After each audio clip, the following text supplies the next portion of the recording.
సంక్రాంతి కోసం సినిమాతో block buster కొట్టారు వెంకటేష్. ఇప్పుడు తన 77వ చిత్రం కోసం రెడీ అవుతున్నారు.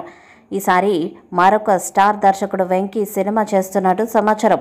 భారీ చిత్రాల దర్శకుడు త్రివిక్రమ్తో వెంకీ 77వ సినిమాను స్టార్ట్ చేయబోతున్నారు. విలేజ్ బ్యాక్డ్రాప్తో వస్తున్న ఈ చిత్రానికి దసరా బుల్లోడు అని టైటిల్ పెడతారని సమాచారం. హారిక అండ్ హాసిని క్రియేషన్స్ బ్యానర్లో ఈ కొత్త ప్రాజెక్టు తెరకెక్కనుంది. ఈ చిత్రానికి తమన్ సంగీతాన్ని ఇస్తారని సమాచారం. ఇక త్రివిక్రమ్ సినిమాలకు సంగీతం కీలకం. వెంకీ 77వ సినిమాకు కూడా తమన్ మ్యూజిక్ని కంపోజ్ చేయనున్నారట. తమన్ బ్యాక్గ్రౌండ్ స్కోర్, పాటలు త్రివిక్రమ్ కథలకు ఎప్పుడూ కూడా ట్రెండ్ సెట్ చేస్తూ వస్తున్నాయి. అలా వైకుంఠపురంలో అరవింద సమేత సినిమాలో వీరి కాంబో అభిమానులను ఫుల్ ఎంటర్టైన్ చేసింది. ఇక గుంటూరు కారం సాంగ్స్లో కొన్ని బాగానే హైలైట్ అయ్యాయి.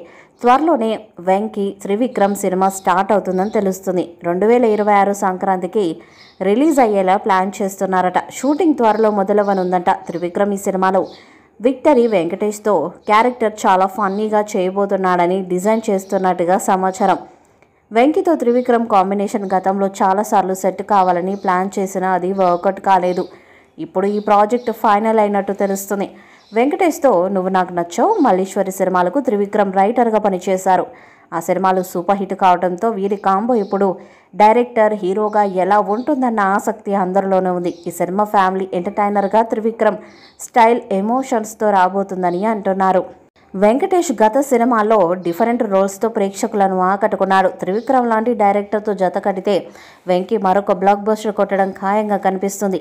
ఈ సినిమాకు స్క్రిప్ట్ దాదాపు సిద్ధమైనట్టు సమాచారం. హారిక అండ్ హాసిని బ్యానర్లో ఈ సినిమాను జెట్ స్పీడ్లో పూర్తి చేయాలని త్రివిక్రమ్ ప్లాన్ చేస్తున్నాడు. మరి దసరా బుల్లోడు సినిమా ఎలాంటి రికార్డ్స్ను క్రియేట్ చేస్తుందో చూడాలి. ఈ వీడియోపై మీ అభిప్రాయాన్ని కామెంట్ బాక్స్లో తెలియజేయండి. ఈ వీడియో మీకు నచ్చితే లైక్ చేయండి, షేర్ చేయండి, కామెంట్ చేయండి. మరిన్ని అప్డేట్స్ కోసం మన ఛానల్ని సబ్స్క్రైబ్ చేయండి. నోటిఫికేషన్స్ కోసం పక్కనే ఉన్న గంట సింబల్ని కొట్టండి.